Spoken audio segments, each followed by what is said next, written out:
기도에 대한 교훈에 대해서 우리 말씀을 나눕니다.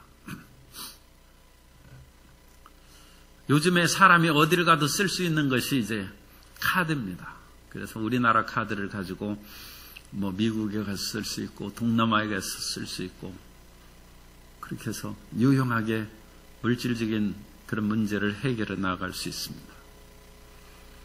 그런데 카드를 받지 않는 곳도 있고 또 세계의 공통된 그런 화표가 달러입니다만 달러를 받지 않는 그런 나라들도 있어요. 그래서 그런 나라에 가면 이제 문제가 쉽지 않습니다. 그런데 우리가 그런 신용카드라든지 비자카드라든지 달러와 같은 그런 국제 통용화폐 그런 것보다 더 우리 삶에 유익하고 어디를 가든지 해결할 수 있는 그런 하나님의 비장의 무기가 있어요. 그것이 기도입니다. 그래서 어디를 가든지 기도할 수 있고 누구를 만나든지 기도하여서 그 사람과 소통할 수 있고 언제라도 기도함으로써 하나님의 도우심을 받을 수 있습니다. 그래서 우리 인생길을 살아가는 데 있어서 기도의 하나님의 놀라운 선물을 주신 것을 잊지 않는 성도님 되시기를 바랍니다. 우리 옆에 있는 성도님에게 위로와 희망을 주겠습니다. 성도님에게는 기도의 보물이 있습니다.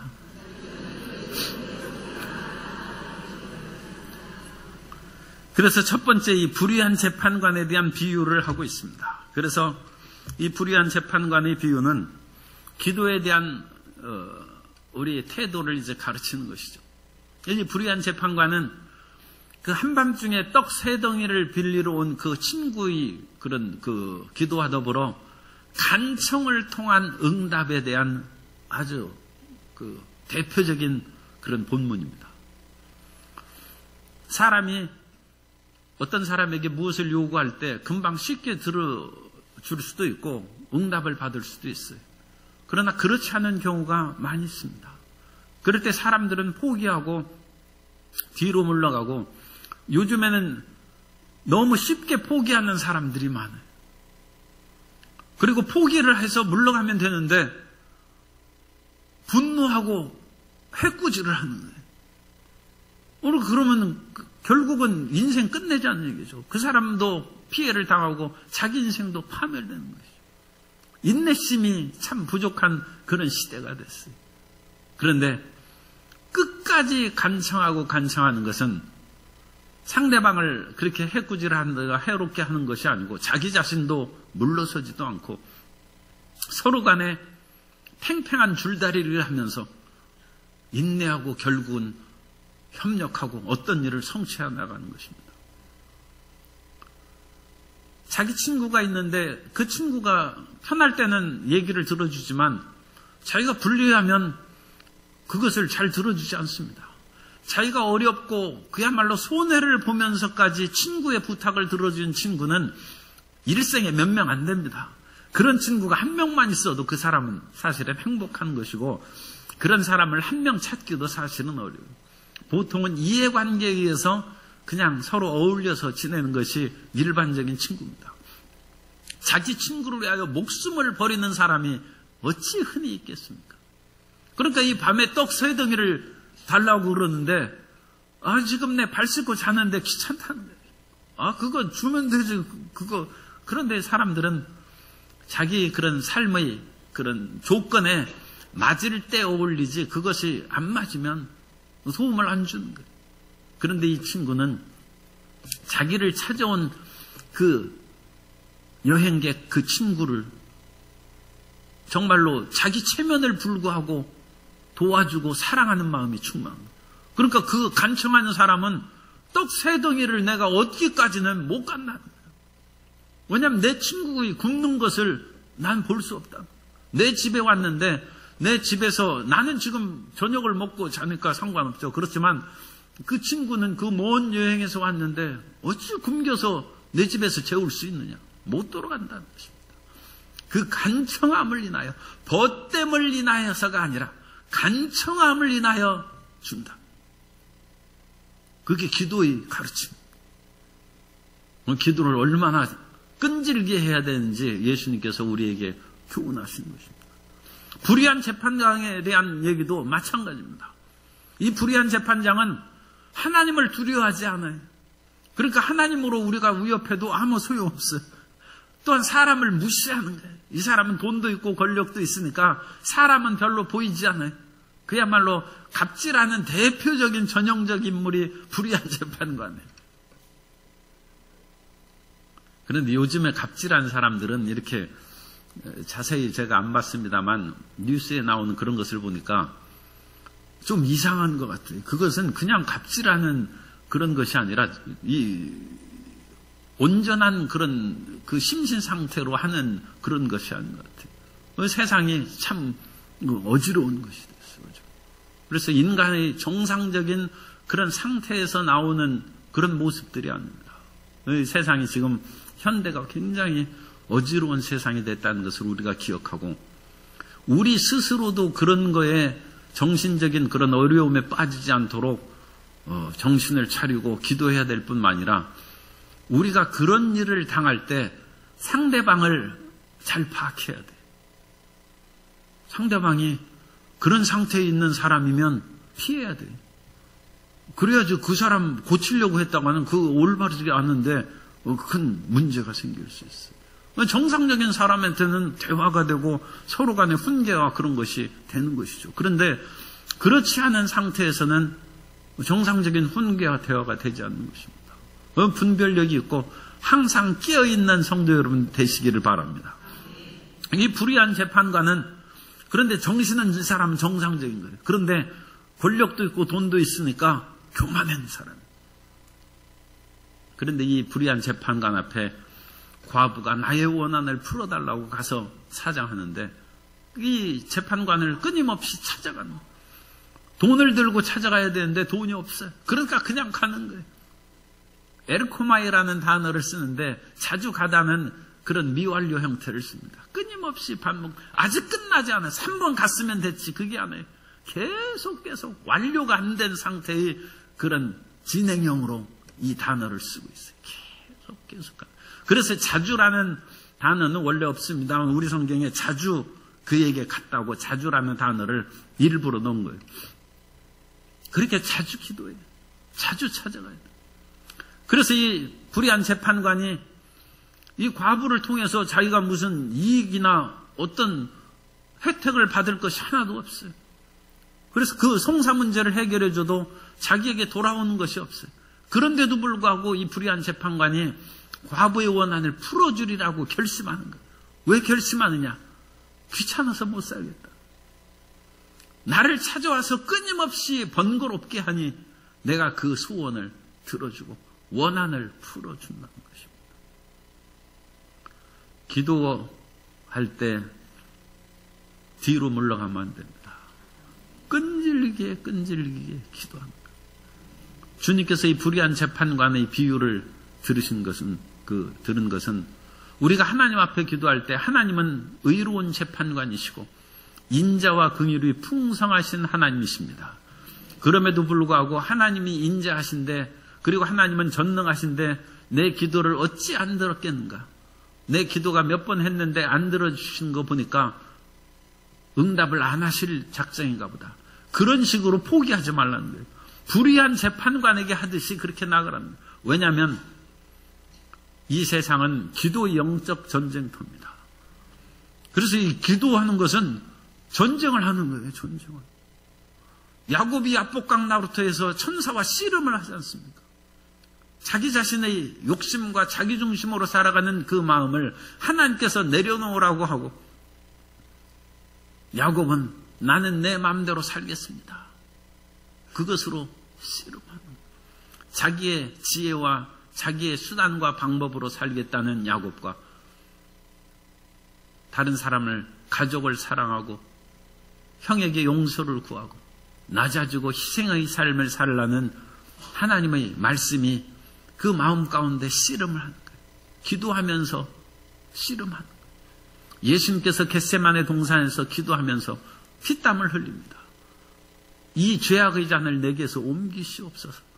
예수님의 인간의 그 육체적인 고통과 삶의 그 중압감을 견딜 수가 없지만 예수님께서 십자가를 지지 않으면 어찌 인류가 구원을 받겠습니까?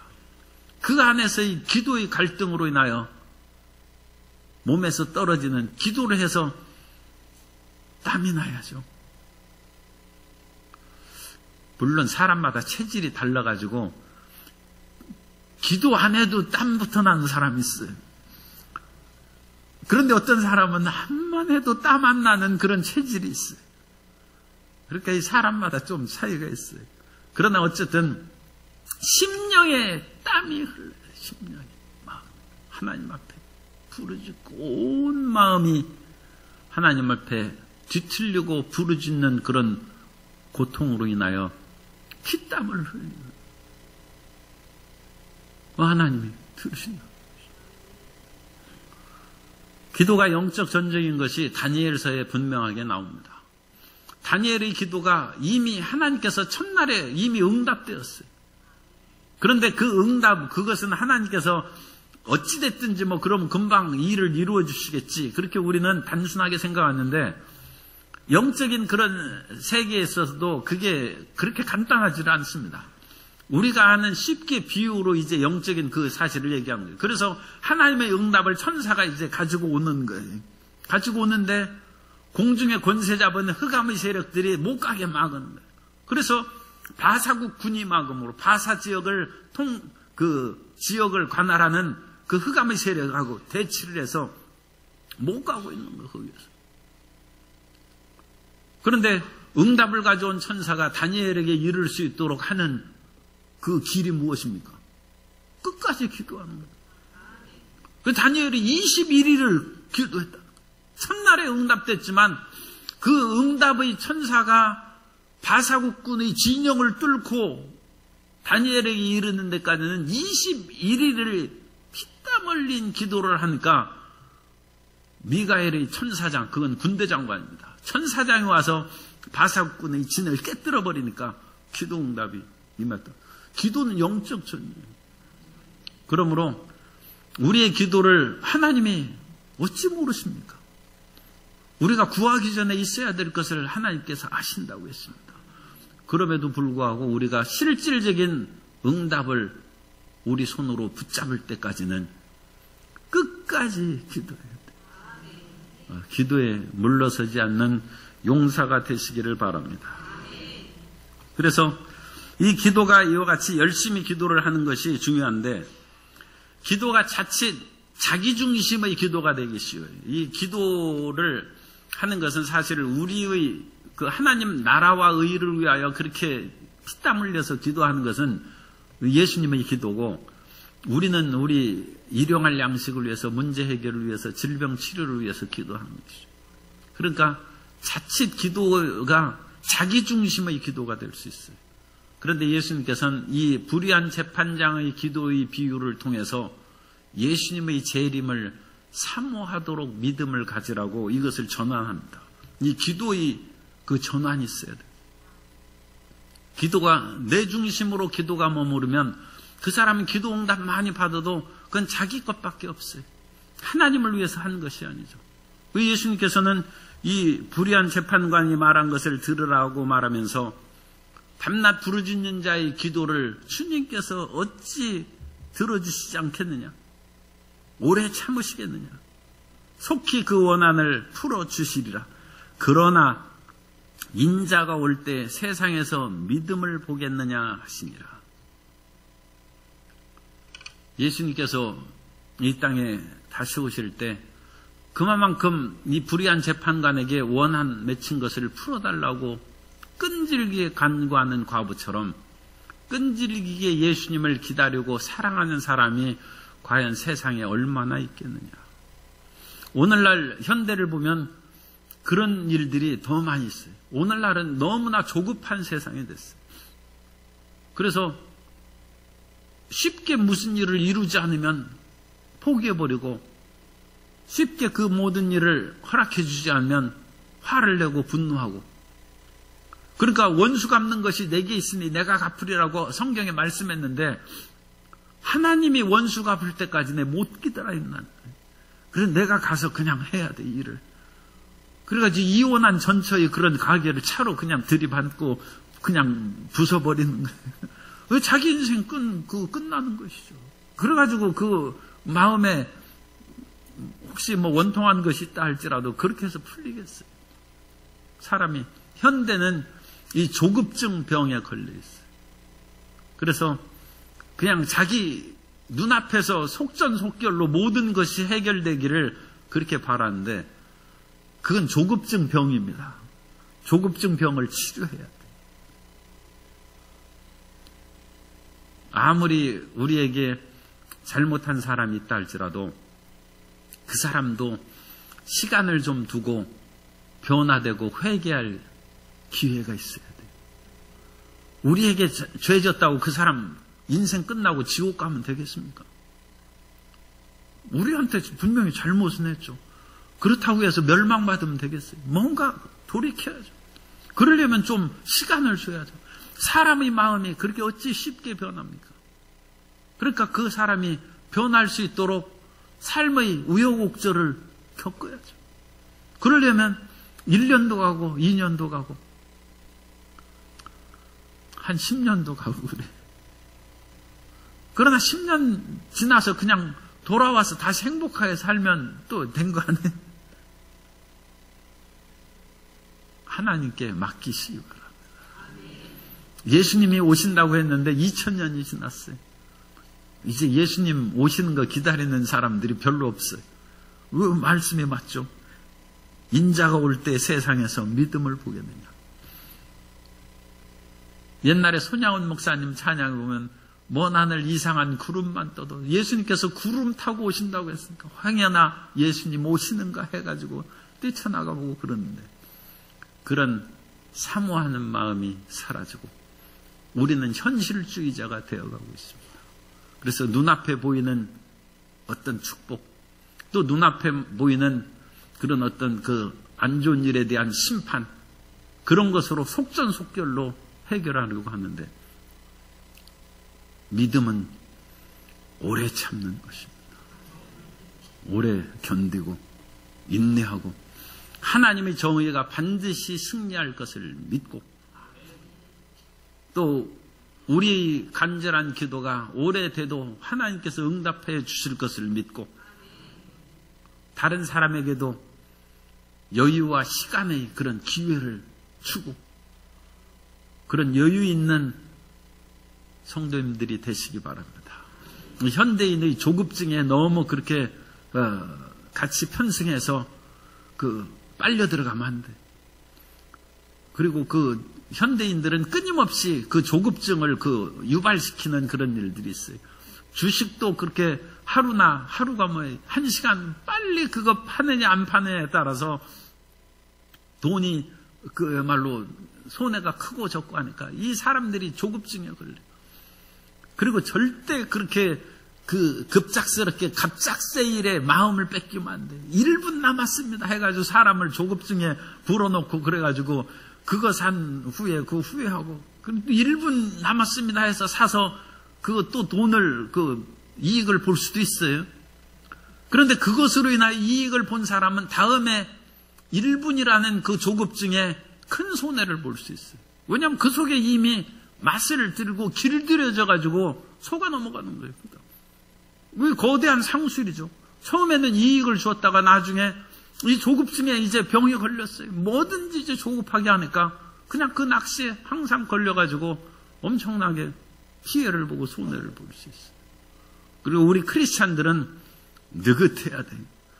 주님께서는 하루가 1000년 같고 1000년이 하루 같으니까 1000년을 살듯이 느긋하게 인생을 지내시길 바랍니다.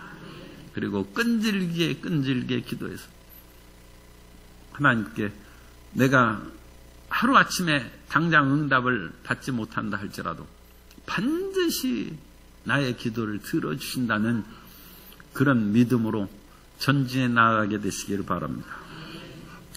그리고 이제 바리새인과 세리의 그런 기도에 대해서 그렇게 이제 비유를 나오는데, 유대인들은 이제 바리새인과 세리가 기도 나온 것처럼 하루에 아침 저녁으로 보통 기도를 했습니다. 아침 저녁으로 보통 기도하고 개인적으로는 수시로 기도했는데 기도를 많이 한 사람은 하루에 7번 이제 찬양했어요.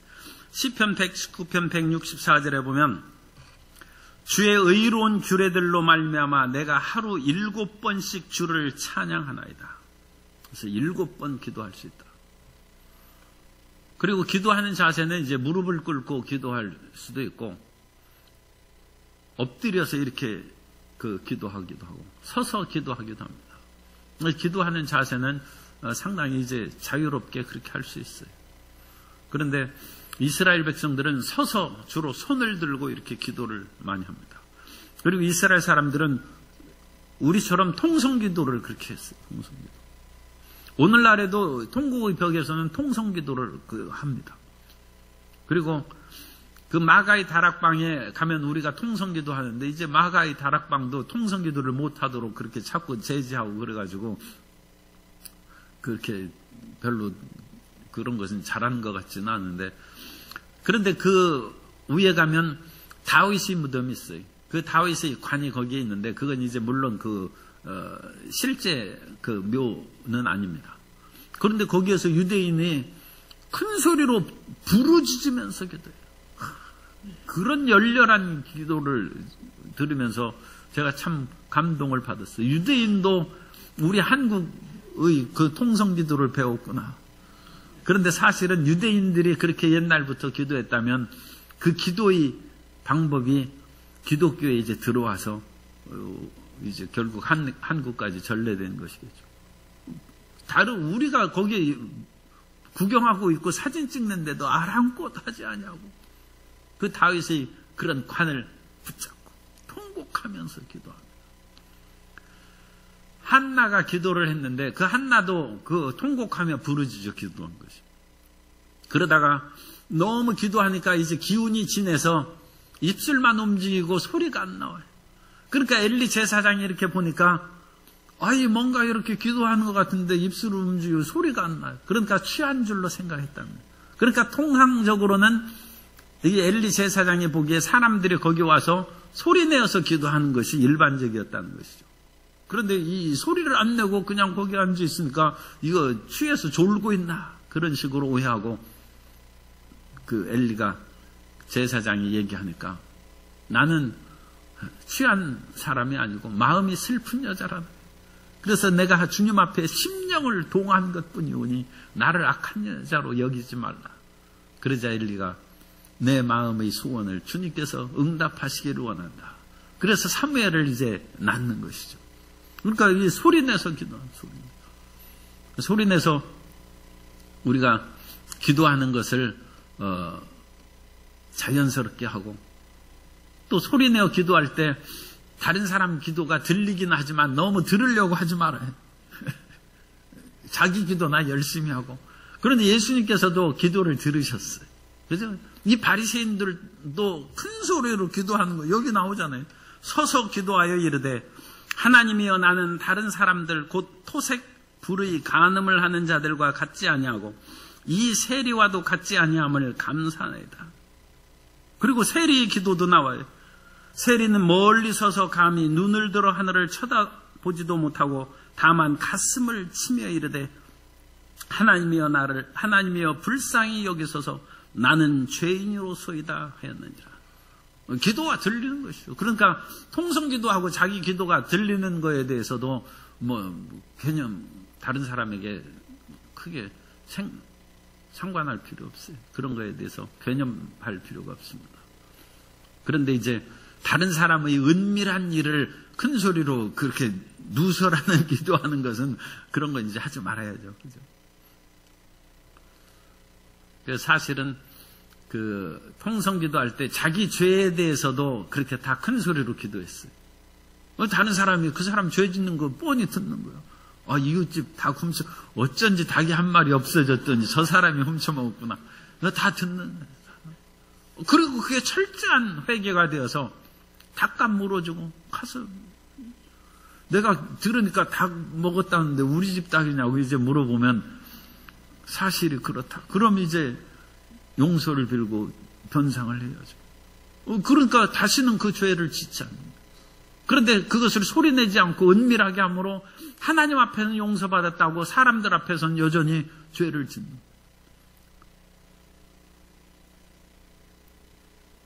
바리새인은 하나님의 성전에 가까이 가서 기도합니다. 이 두 기도의 비유를 보면 세리는 멀리 서서 기도했다고 했어요.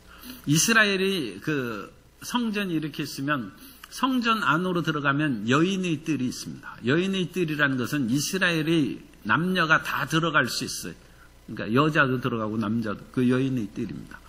그 여인의 뜰에 연보궤가 이렇게 있어요. 그리고 그 여인의 뜰을 앞에 이제 문이 있어서 그 문을 통해서 들어가면 이스라엘 남자만 들어갈 수 있는 이스라엘의 뜰이 있습니다. 그래서 그 뜰 안으로 가면 이제 그 성소의 그런 번제단이 그 앞에 있어요. 그러니까 남자들은 이제 번제단 앞에까지 있는 그 뜰에까지 들어갈 수 있어요. 그런데 여자들은 그 문으로 못 들어갑니다. 그 바깥에 있는 여인의 뜰. 그래서 여인들이 거기까지만 들어간다 해서 여인의 뜰을. 그러니까 이 바리새인은 그 이스라엘 남자들이 들어가는 그 뜰 안으로 들어갔거나 아니면 여인의 뜰이라고 할지라도 성소에 가장 가까운 데 앞에 가서 기도를 한 것 같아요. 자신 있다는 것이죠. 예수님께서 이와 같은 기도의 비유를 하실 때 예수님께서 연보 넣는 것도 보신 것처럼 모든 사람들이 들어가는 이스라엘 사람들이 들어가는 여인의 뜰에 종종 계신 것 같아요. 여인의 뜰에서 거기서 계신 거예요. 그러면 이 상황을 보면 이 꼭 뭐 정확하진 그 얘기할 수는 없죠. 그러나 이 바리새인은 성소에 가까운데 제일 앞에 가서 기도하고 이 세리는 저 끝에 들어오는 입구에서 차마 더 이상 들어가지 못하고 고개를 들어서 성소를 쳐다도 보지 못하고 거기서 하나님이여 불쌍히 여기소서 나는 죄인으로소이다 하고 이 바리새인은 성소 바로 앞에까지 하나님의 코앞에 딱 가가지고 기도합니다. 바리새인의 기도의 담대함이 어디 있습니까? 기도의 담대함은 죄 짓지 않는 거예요. 마가복음 11장 24절에 보면 그러므로 내가 너희에게 말하노라 무엇이든지 기도하고 구하는 것은 받은 줄로 믿으라 그리하면 너희에게 그대로 되리라. 그래서 무엇이든지 기도하고 구하는 것은 받은 줄로 믿는 담대함이 어디에 있는가? 그것은 자기가 하나님 앞에 부끄러움 없이 산다는 율법을 지키고 이 바리새인을 하면 11조를 내고 일주일에 금식을 2번 하고 경건하게 살았다. 하나님 앞에서 별 흠이 없다. 그 마음에 담대함이 있어요. 그러니까 그 앞에까지 바짝 가서 기도하는 거예요. 그런데 세리는 그 담대함은 없어요. 자기는 죄인이에요. 다른 사람에게 여전히 세금 내라고 억압하고 약탈하고 또 세금 내는 사람들은 다른 그 흉년이나 못 낼 때를 대비해서 더 많이 받아야 돼요. 왜냐하면 로마에서 요구하는 세금 징수액은 같아요. 그런데 오늘 경제가 나쁘다고 해서 세금 안 낼 수는 없죠. 우리 징수액이 우리나라에서는 그런 것을 이제 면제해주고 그렇습니다만 로마 제국에서 그런 식으로 속국의 상황을 다 고려해주면 세금이 거치겠습니까? 그러니까 강제로 징수합니다. 그런데 로마 제국이 직접 강제 징수하는 것이 아니라 세리를 통하여 강제 징수하는 거예요. 그러니까 세리가 나쁜 짓을 좀 할 수 있죠. 그래서 세리는 가슴을 치면서 나는 죄인으로소이다. 기도의 담대함은 바리새인에게 있고 세리에게는 없습니다. 그러나 기도의 담대함만으로 기도가 응답되지 않습니다. 그 다음에 있는 그것은 자기의 의를 내세우면 기도가 응답되지 못해요. 여기에서 바리새인이 실패하는 거예요. 이사야 64장 6절에 보면 무릇 우리는 다 부정한 자 같아서 우리의 의는 다 더러운 옷 같으며 우리는 다 잎사귀같이 시들므로 우리의 죄악이 바람같이 우리를 몰아가나이다. 바리새인이 의롭죠. 의가 있죠. 그러나 이사야 64장에 있는 것처럼 우리의 의는 다 더러운 옷 같으며 바리새인의 의로서는 하나님 앞에 설 수 없다. 그러니까 우리는 바리새인보다 더 나은 믿음의 의를 가지라.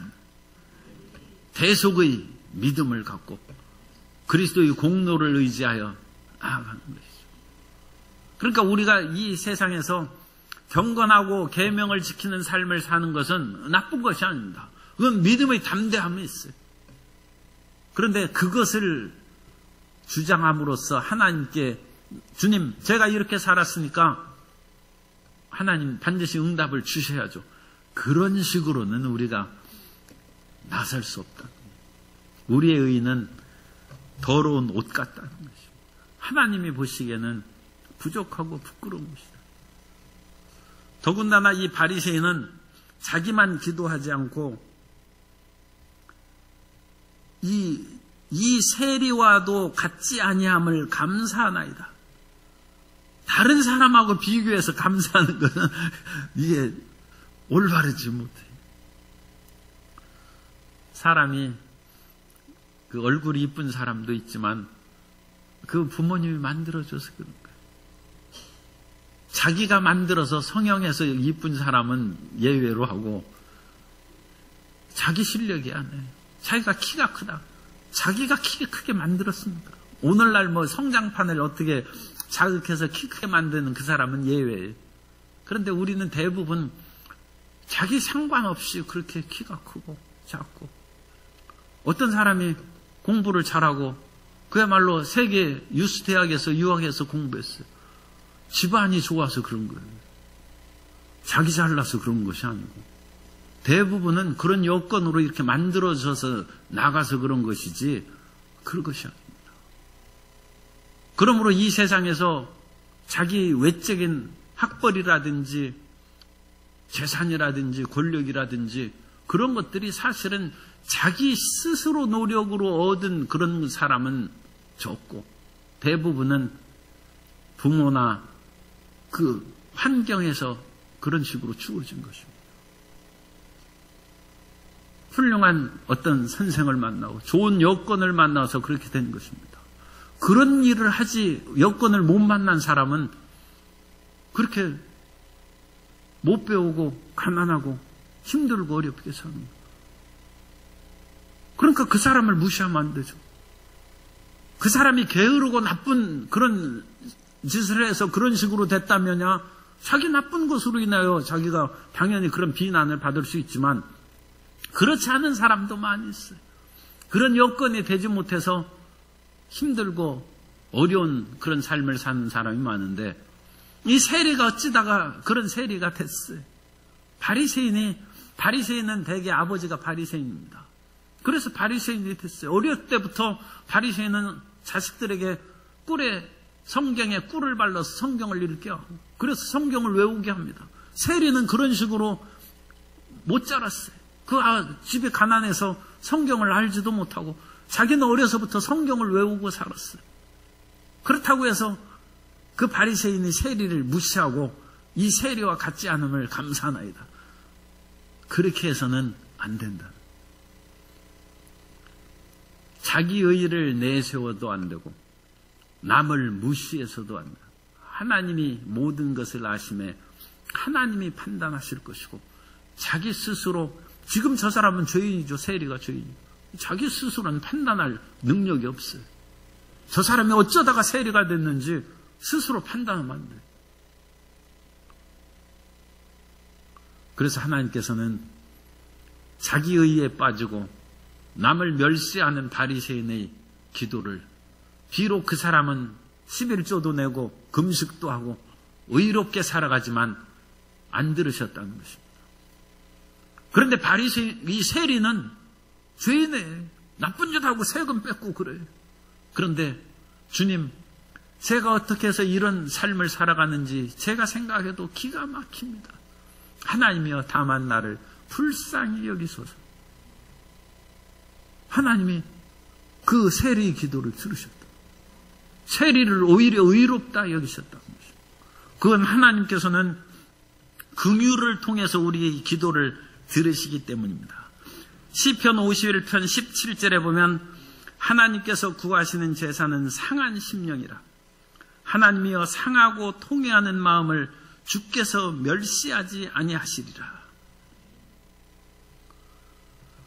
그래서 하나님께서는 우리의 의가 아니라 불쌍히 여기시는 긍휼로 인해서 우리 기도를 들으십니다. 그러므로 우리가 좀 바르게 살아서 기도의 담대함을 가지되 기도의 응답은 하나님의 긍휼하심입니다. 우리의 의가 뭐 대단한 것이 있다고 그것을 통하여 주님 틀림없이 주셔야 됩니다. 그런 것이 어찌 있겠습니까? 다니엘서 9장 18절에 나의 하나님이여 귀를 기울여 들으시며 눈을 떠서 우리의 황폐한 상황과 주의 이름으로 일컫는 성을 보옵소서. 우리가 주 앞에 간구하옵는 것은 우리의 공의를 의지하여 하는 것이 아니오 주의 큰 긍휼을 의지하여 함이니이다. 오늘 하나님의 긍휼하심으로 말미암아 응답받는 성도님 되시기를 바랍니다. 그래서 우리는 불태전의 뒤로 물러가지 않는 그런 기도 용사가 되어서 하나님 앞에 나아가고 믿음의 담대함을 갖고 기도하되 다른 사람을 멸시하거나 자기의 의를 드러내지 아니하고 오직 하나님의 풍성한 사랑과 긍휼을 의지해서 기도할 때 주님께서 응답해 주십니다.